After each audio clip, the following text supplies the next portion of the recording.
নমস্কাৰ মিচিঙানু লুটাডৰ দৰ্শকক স্বাগতম জনাই দিব বিচাৰিছো গুৰুত্বপূৰ্ণ খবৰ। ঢকুৱাখানাত প্ৰদান কৰা হল 11,483 গৰাকীক ভূমিপট্টা।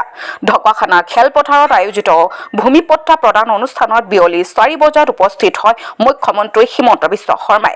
এই বিশাল ৰাজহুৱা সভা অনুষ্ঠানত অংশগ্ৰহণ কৰি মুখ্যমন্ত্ৰী হিমন্ত বিশ্ব শৰ্মাই প্ৰদান কৰে এই ভূমিপট্টা।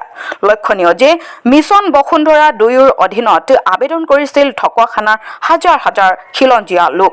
তাৰে ভিতৰত মাত্ৰ 11,483 গৰাকীয়ে ভূমিপট্টা পাবলৈ সক্ষম হয়। অৱশ্যে মিছন বসুন্ধৰাত 2ত বাদ পৰি যোৱা আবেদনকাৰীসকলে মিছন বসুন্ধৰাত 3ত ভূমিপট্টা পাব বুলি গুৰুত্বপূৰ্ণ মন্তব্য আগবঢ়াই মুখ্যমন্ত্ৰী হিমন্ত বিশ্ব শৰ্মাই। ভূমিপট্টা প্ৰদান অনুষ্ঠানত উপস্থিত থাকে ঢকুৱাখানাৰ বিধায়ক নৱ কুমাৰ দলে, লখিমপুৰ লোকসভা সমষ্টিৰ সাংসদ প্ৰদান বৰুৱা, মিচিং স্বায়ত্তশাসিত পৰিষদৰ অধ্যক্ষ সুনীল পেগু ডাঙৰীয়াই।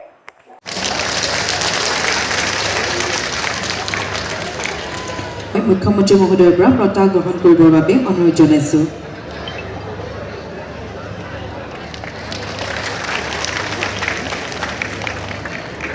নিজৰা দত্ত ভূঞা ডাঙৰীয়ানীক মই মুখ্যমন্ত্ৰী মহোদয়ৰ পৰা বঁটা গ্ৰহণ কৰিবৰ বাবে অনুৰোধ জনাইছো।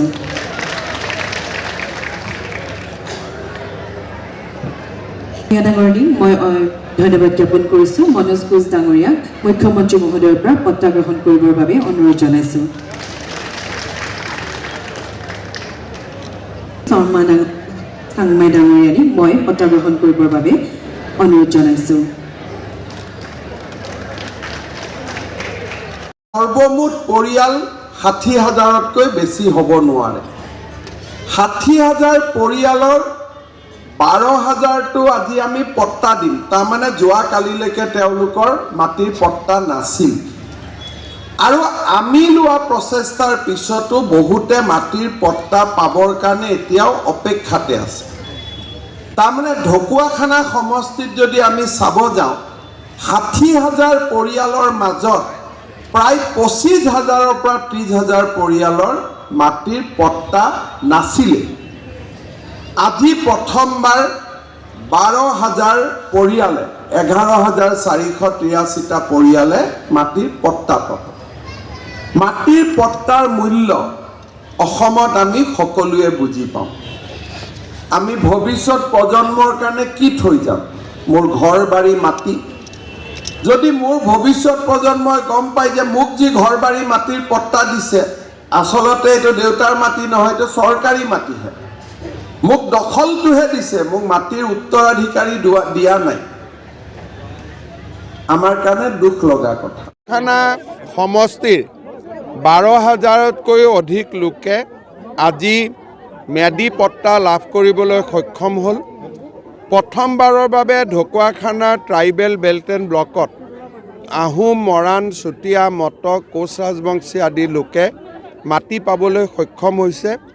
স্বাধীনতাৰ 75 বছৰ পিছত এনেধৰণৰ কাম সম্ভৱ হৈছে। যিসকল বাদ পৰি গৈছে সেইসকলকো মিছন বসুন্ধৰা 3ৰ অধীনত আমি পট্টা দিয়াৰ বাবে ব্যৱস্থা হাতত ল'ম। ঢকুৱাখানাত আজি এই সুন্দৰ দিনটোত সুন্দৰ কৰ্মসূচী এটা ৰূপায়ণ কৰিবলৈ পাই মই সঁচাকৈয়ে নিজে গৌৰৱ অনুভৱ কৰিছোঁ।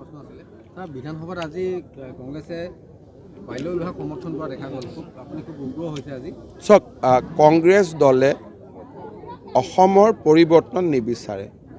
বাল্য বিবাহ, ড্ৰাগছৰ বিৰুদ্ধে সংগ্ৰাম আৰু বহু বিবাহ আদিৰ বিৰুদ্ধে আমি যিখিনি কাম কৰিছোঁ তাৰ ফলত আমাৰ সমাজখন বহুত সৰ্বাংগ সুন্দৰ হ'ব। কিন্তু দেখা যায় যে কংগ্ৰেছ দলে বাল্য বিবাহৰ ক্ষেত্ৰতো চৰকাৰক বিৰোধিতা কৰে, ড্ৰাগছৰ ক্ষেত্ৰতো চৰকাৰক বিৰোধিতা কৰে আৰু বহু বিবাহ আদিৰ ক্ষেত্ৰতো চৰকাৰক বিৰোধিতা কৰে। তেখেতসকলে কেতিয়াও সমাজৰ ভাল কথা চিন্তা কৰা নাই। বিধানসভাত আজি মই স্পষ্ট কৰি কৈছোঁ যে কংগ্ৰেছে যিয়েই নকৰক কিয় ভাৰতীয় জনতা পাৰ্টীৰ চৰকাৰখনে অসমক সামাজিক ব্যাধিসমূহৰ পৰা মুক্ত কৰিব। 2016 চনৰ 27 ফেব্ৰুৱাৰীত আধাৰশিলা স্থাপন কৰা হৈছিল দিচাং টেকেলি ফুটা, কিন্তু 8টা বছৰ অতিক্ৰম কৰাৰ পাছতো দিচাং টেকেলি ফুটা যিখিনি মাটি অধিগ্ৰহণ কৰিব লাগিব এইখিনি NC ভিলেজৰ মাটি। নন কেডেষ্ট্ৰেল আজি যদি আমি দলং কৰিব যাওঁ মানুহৰ মাটি ল'লে মানুহে এটকাও পইচা নাপাব অশান্তিৰ সৃষ্টি হ'ব NC ভিলেজখিনি এই বছৰৰ শেষত কেডেষ্ট্ৰেল হ'ব তাৰ পিছত আমি দিল্লীৰ লগত যোগাযোগ কৰিম কাৰণ মই এতিয়ালৈকে বেছিকৈ এইকাৰণেই লগা নাই যদি মানুহখিনিক ভূমিৰ ক্ষতিপূৰণ দিব নোৱাৰোঁ তেতিয়াহ'লে এটা ডাঙৰ পৰিৱেশৰ সৃষ্টি হ'ব স্যাৰ DW ৰিক্ৰুটমেন্টত 5550 শিক্ষক নিযুক্তিটো স্যাৰ ভেৰিফিকেশ্যন এতিয়ালৈকে হোৱা কি নাই কি কি ৰিক্ৰুটমেণ্ট এইটো 5500 শিক্ষক নিযুক্তি LP UP যিটো ৰিক্ৰুটমেন্ট স্যার এতিয়া বহুদিন হ'ল কোনটো বস্তু কি বস্তু মই বুজি পোৱা নাই এইটো DW মানে স্যাৰ শিক্ষা বিভাগৰ শিক্ষক নিযুক্তি LP আৰু UP এইটো এডভাৰটাইজ হৈহে গ'ল জুলাইত পৰীক্ষা মানে জুলাইত এটা এইবাৰ নতুন নিয়মত কৰিছে তো জুলাইত হৈ যাবগৈ স্যাৰ দুমাহে হ'ল এতিয়ালৈকে ভেৰিফিকেশ্যন স্যাৰ এতিয়ালৈকে হোৱা নাই এইটো জুলাইত হ'ব বৌদ্ধবিভাগ যিটো মৌলিক পদ 9 মাহত সম্পূৰ্ণ হ'ব লাগে কিন্তু এতিয়ালৈকে 3 বছৰ সম্পূৰ্ণ হ'ল কোন সম্পূৰ্ণ কণ্টেক্টত? হোৱা নাই তাৰ আধা যিডোখৰ আছে কামটো কিন্তু ভাল হোৱা নাই ঠিক আছে মই নৱদলৰ লগত পাতি ল'ম লাগিলে পুৰণা ঠিকাদাৰজনক বাদ দি দিম স্যাৰ মই নতুনকৈ চিটেড উত্তীৰ্ণ পাৰ্টি হয় হে ভগৱান তুমি এটা হেণ্ডছেক লগোৱাচোন স্যাৰ তাকে তুমি এটা জাৰ্নেলিষ্টবিলাকৰ চাকৰি খাই দিবা হ'ব